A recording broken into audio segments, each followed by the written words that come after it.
celebrating the world's most popular sport. This is Ultimate Soccer. And now your host, here's Soccer Steve.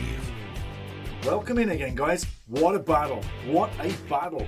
Wasn't that everything we thought it was going to be? I mean, 90 minutes plus, and you didn't know what was going to happen all the time. It was a great game. Let's get into this. But before we do, I'm going to say big thanks to Smallsaurus Rex out there. Rick Parry bringing up some good stuff. Jenna just joining in the club. All the poets down below, great job to you guys. Loving it. Keep bringing it. I love reading it. So does everybody else. And to all the new subscribers, get ready for more, because we got another window to come. Well, we got shows to come in between that and now. And also, we got Nations League to come too, and then pre-games for the World Cup. But for now, let's get into this. We're going to Qatar. Okay, the first half gets underway. I'll tell you what, within minutes, I tell you what, you knew you were in a battle. It was absolutely fantastic, and I'll tell you what, couldn't have it any other way. You're on the road, Concacaf. You're going to El Salvador. I've been sharing little comments and little phone calls here and there with a few El Salvador fans, how we were going to lose, how we were not leaving with any points, yada, yada, yada. It's fantastic banter. Bring your banter here, El Salvador fans. It was a great game, but eventually we did win. And I was looking for the 1-0, but we got 2. And that second goal. Woo-hoo! Jonathan David. I mean, look, face it. Side note. Is he ever trying to sell himself to the rest of the world to say, pick me, I'm going to come play for you. And by the way, if you pick me, you're getting one of the top strikers of the world. I mean, he is literally selling himself perfectly. But anyway, let's get into it. The first half, it was a physical, nasty battle. Physical, nasty battle. One of the inclusions that may have caught your eye was the inclusion of Steven Eustáquio, FC Porto. What a big signing that is for him. Goes to FC Porto. Fantastic. But he's in the game, made a difference. I'll tell you what, Steven Eustáquio, for us, before we go too deep, was a calming effect in the game. He kept everybody together, slowed the pass down, took the pass back, let everybody get into position, let everybody calm down and get that confidence going. First half was a battle of attrition once again. 10,000 crowd wasn't massive, but you know what? They made a fair measure of noise and they kept their team alive. And it was that crowd that kept that team, El Salvador, in the game. Credit and respect to El Salvador, La Selecta. They played a great game defensively. Didn't have too much offensively, but they gave all they could. And the crowd responded to that too. They knew that their team was not going to win this game. But they also knew that we want effort from our guys. And El Salvador, La Selecta, they gave 100% effort in everything they did. They were fantastic.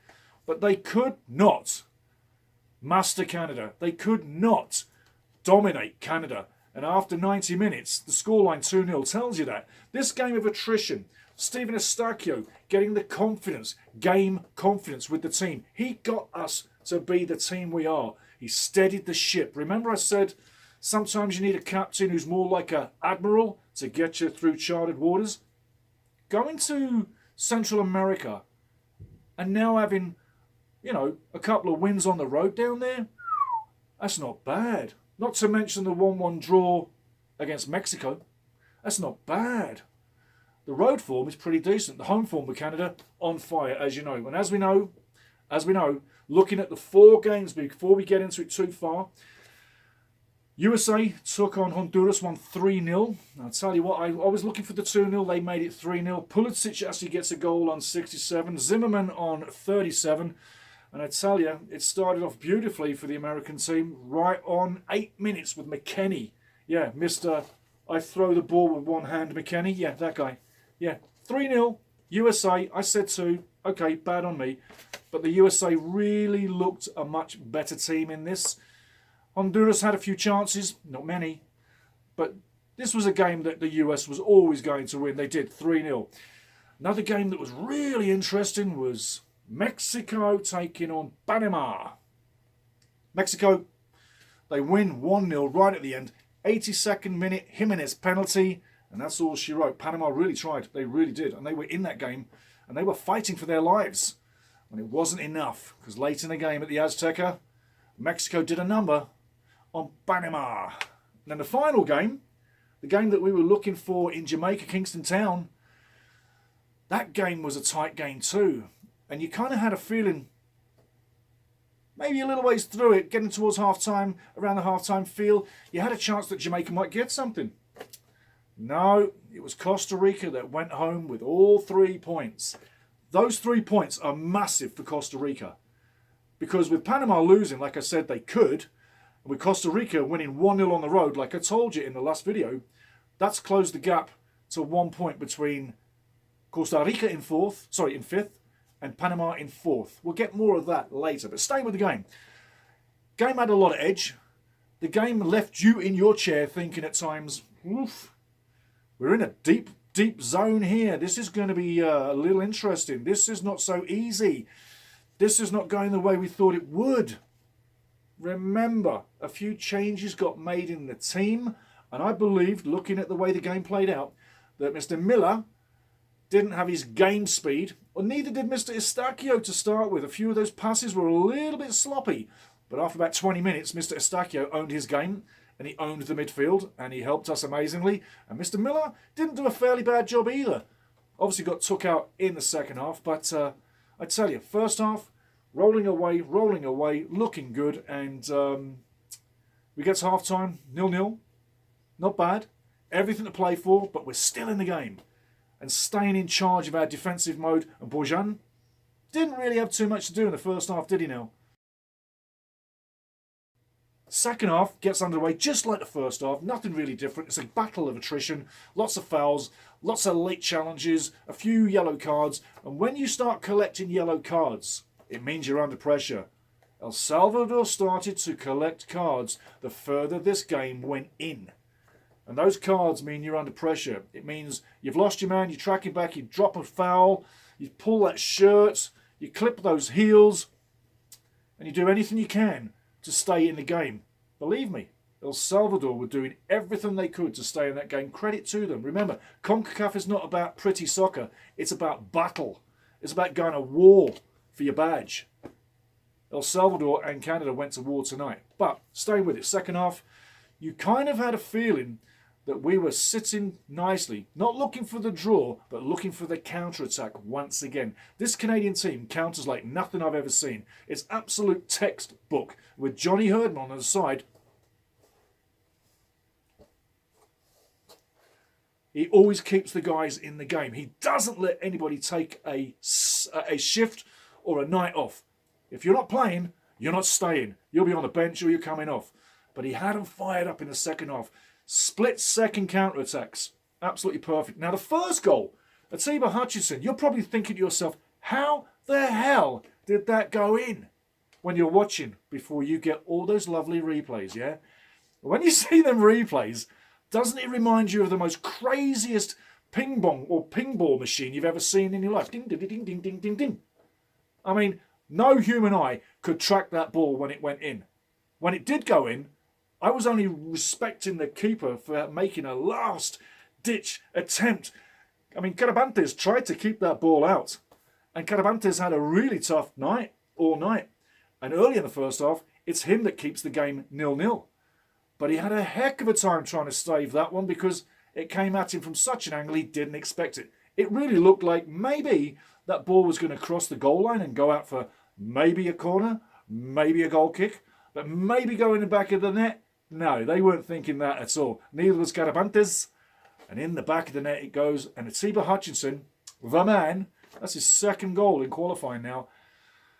Wow, couldn't happen to a better guy, hey? I mean, talk about going out on a swan song. He's 38, right? So he's not going to be around forever. But going out on a swan song, him playing at the World Cup is like a fairy tale story coming true. I love Atiba Hutchinson. I love all the guys on this team. But you've got to say, he is so worthy of being the guy to play in the World Cup for this nation. He really is. He's been around in the bad days. These are the only good days he's ever known. You as well. Me too. So, we're 1-0 up. The game's going through. As soon as we scored that goal, boom, put a knife in that crowd. We killed that crowd with that goal. You couldn't believe it. They were dead, done and dusted. Dead, done and dusted. The drum kept going, but the crowd was gone. And they kept fighting. El Salvador kept fighting. But you could see the wind was taken out of their sails big time with that first goal from Atiba. And just when you think it's going to trickle out just as a 1-0, we get that amazing goal from JD, Jonathan David, off a throw-in from El Salvador. They're going to live that down for the rest of their lives. Just like Alfonso's goal back in the day at BMO Field. He keeps the ball in play, destroys Panama's day. Alfonso, whoa, Alfonso, whoa. He keeps the ball in play, destroys Panama's day. Now, just like Alfonso kept that ball in play, well, Jonathan David, who, when you look at him, he doesn't like he's got much speed. He really doesn't look like he can run fast. But believe you me, that guy's got some pace. Because from the throw-in, yeah, the El Salvador players mess up, cough up the ball. JD, Jonathan David, takes it on, beats the defence, runs. And I tell you what, lovely goal again. JD, the man, spectacular guy. How many big clubs are looking at him? He's a goal machine. Once again, Canada has never had so many goal machines, and now we've got a handful, especially Kyle Larin, Jonathan David. Tejon Buchanan kicks in and chips in once in a while, and I'm waiting for Ike Ugbo to get that start. He's got to start next game. Got to. Give the two guys up front a bit of a break. But he's got to start next time. So it runs out 2-0, and I tell you what, whoa, breathe a sigh of relief. That was an edgy game. We won 2-0. But for so long, both teams were in it, and that crowd was baying for blood. And some of the chanting, I know my Spanish, Espanol, some of the Spanish that was chanted in the crowds. Mexico gets banned for a certain chant. El Salvador, if the referee really puts it in his report, the post-game report that a referee always gives, if he really puts in what was being sung in that crowd, El Salvador could get a ban. And the referee, Mr. Villarreal, I wasn't pissed off, I wasn't angry, but I was a little concerned about some of the close friendly chats that he was having with some of the El Salvador's players in Espanol. So he speaks Spanish, of course he does. But some of the little quick, conversations, buddy with a few of the Espanol or the El Salvador players, that didn't fit well with me. It looked like he was being too nice. And remember, referee's supposed to be impartial. Yeah. So, at the end of the day, what a game. What a game. Nervy, edgy, nasty, and you got to say, we kept our heads brilliantly. Nobody lost it. Even Ricky Larrea behaved himself today, which is good to see. But I tell you, this smile doesn't come off my face until the next phase of qualifying. And boy, I tell you, unbelievable. Let's take a look at some of the talking points. Some of the talking points I want to get into. Steven Eustáquio, yeah, he was sick for the first 2 games, comes back. With him in the team, I really think that he steadied the ship. He helped us with the experience in a bad situation. If we'd have had a few younger players on that field, it could have been a game where El Salvador really got in there and made a big difference. Making a big difference would have been just the 1 goal. 1 goal at home for any road team coming in, that's really hard to try and get back into. But Steven Eustáquio, got to say, really impressed me. Another thing that impressed me, talking points, was Johnny Herdman's substitution of 3 in 1 go. Amazing. Kyle Larin, Tejon Buchanan and Alistair Johnson coming in. And Mr. Miller, Mr. Zorio and Junior Hoylett going out on 57 minutes. That was a great substitution. We needed more impetus up front in the forward line. We were great in midfield. It was fine. We were doing a great job, a super job in defence. And Bojan didn't really have much to do, but we didn't really connect in the final third. I salute Johnny Herdman. I salute the substitutions, and it came at the perfect time. In comes those 3 guys. Like I say, you got 3 big guys coming in, Larin, Buchanan and Alistair Johnson, and it made the difference because within 9 minutes, that's when Atiba gets the goal, and it's off work from 3 of the guys I just talked about. And then moving through the second half, the legs that we were losing, those guys give us the extra juice in the legs just to keep going. And they roamed all over the field and gave a lot of unselfish work as well. Even if the ball wasn't near them, they were running to cut passes, to block lanes. to do anything they could. The performance again was a team performance of absolute excellence and brilliance. And you very rarely will ever see teams in this stature. I've had guys from the UK, from Europe, write about this team saying, you know what, this looks like a championship winning team. This looks like a team that's connected. They never stop working for each other. They love each other. The passion is amazing. Well, that's exactly what you see. I know that's what I see. So those 3 substitutions was absolutely massive. I mean, it really did make the difference. You got to say, El Salvador could have had a good night or a bad night. And when them substitutions came in, it looked like El Salvador was having a good night. After those substitutions, El Salvador had a bad night. And that really was the difference in the game, was your coach on the sideline making things happen. Now, moving on, a couple of things that are not going to be there for the next game. Daniel Henry and Arakube both suspended for the next game. No big deal. Someone else will come in. Someone else will fill the role. And I don't think we'll have an issue. This squad is big enough to bounce anybody in the world. I fear nobody. We should fear nobody. No arrogance. But when you have a team, you have a team. A lot of the big teams in the world, they have a few brilliant players that can win the game for you on a dime. Team Canada has a team that can win the game on any given day. There is no doubt about it. Now, putting it this way, what are we? We're 6 wins back-to-back. 6 wins back-to-back. How good does that sound? You've never seen that in qualifying. 6 wins back-to-back. Another thing, how many points have we got? Well, I was looking for 7 to 9 with 2 wins and a draw. And you know that because you've been listening. And I did say there was an outside chance that we could get 9. I quoted the 9 points, not from arrogance, but I really thought we had a chance at getting the 9. The only difference was if the US had turned up and give us a game, then maybe we're sitting on 7 points in this window. But because the US didn't turn up, that's the difference. That's why we got 9 points. And I'll tell you, doesn't it look good? Doesn't it feel good? 9 points in one window? Absolutely amazing. Couldn't be better.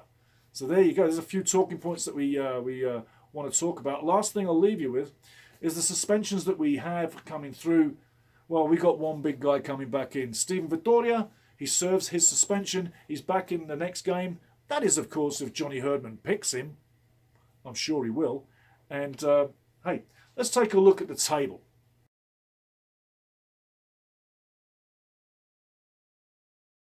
Nothing changed in the table when you're talking about positions. Everybody stayed where they were. But the good thing is, like Johnny Herdman says, I don't care about stats or points. I just need to keep winning. And that's what it is all about. Keep winning. 6 on a bounce, 6 wins, 9 points in this window. Canada's sitting first on 25 points. And they say you need 24 to qualify. I said before qualifying started, we needed 27 or 28. Go to theultimatesoccershow.com. Go down, read below. You'll see that. That's been there for 6 months. But I said 6 months ago, Canada needs 27 to 28 points to qualify. Hey, we've got 25 now, 3 games to go, 3 points that we need, and we'll be there. And it all depends on what other people do too, yeah? So, sitting top on 25 points, it feels good. USA second on 21, Mexico third on 21, and Panama so close to getting a result at the Azteca, but they didn't get that result, and they stay on 17 points. Now, the only thing that really changed big time was Costa Rica. And Costa Rica, they got that 1-0 win in Jamaica, which means they've closed, like I said they would, to within 1 point of Panama. Panama's got a few tough games going. Qatar's a long way away. Costa Rica's got a few big games coming that are tough. Qatar's still a long way away from them guys too. It all depends between them 2 teams who has the best run-in moving forward, because the big 3, Canada, US, Mexico, have now got points above. Many points. And at this stage, you've got to think, if Panama fails in the next 3 and Costa Rica jumps up and comes up, Costa Rica might well get that last and final fourth spot to get into the playoffs. They may well then play New Zealand. It still is Panama in the driving seat for fourth. But you've got to think, Costa Rica's done an amazing job. And if you look at the form books, Costa Rica's 3 wins and a draw in the last 4. 3 wins and a draw in the last 4. They're on fire. 3 games to go. The next window. I guarantee you this. Canada's going to the World Cup. I guarantee you that. I also think that Costa Rica is going to make a challenge again. I also say that the US and Mexico are probably the teams to join and follow Canada to the World Cup. And the 4th spot with Panama, they are the team to hold it right now. But can they hold it together? And such a heartbreaking loss at the Azteca, 1-0. Had they have held on for the point, that could have been a massive point in World Cup fortunes. We're going to have to wait and see. But as for now, that's the table. Nothing really changed as far as positions. As far as points, the only real thing that's interesting now is Costa Rica climbing up on Panama. And Jamaica, El Salvador, and Honduras, it's good night time. It's really good night time. Your man of the match. Last 2 games, I've given it to Bojan, and you guys have agreed. You've said, hey, Bojan is the man. This time around, I'm not going to give it to the goalkeeper. Although he did save a really awkward shot late in the second half, tips it over the bar, just like Bojan does. But today, I'm going to give it to our massive man, Mr. Atiba Hutchinson. I think his work rate throughout the game, tirelessly, he gave everything. He left nothing on the pitch. He put it all out there. He can come off absolutely exhausted. The goal he scored was a thing of sheer freak and luck, not beauty. It was an absolute beautiful thing to see in the back of the net with the keeper, Carabantes, scrambling to keep it out, and he nearly did. But at the end of the day, man of the match, Atiba Hutchinson, an absolute Canadian icon. I've watched this guy for years and years and years, and this guy really, he exemplifies what it is to be Canadian.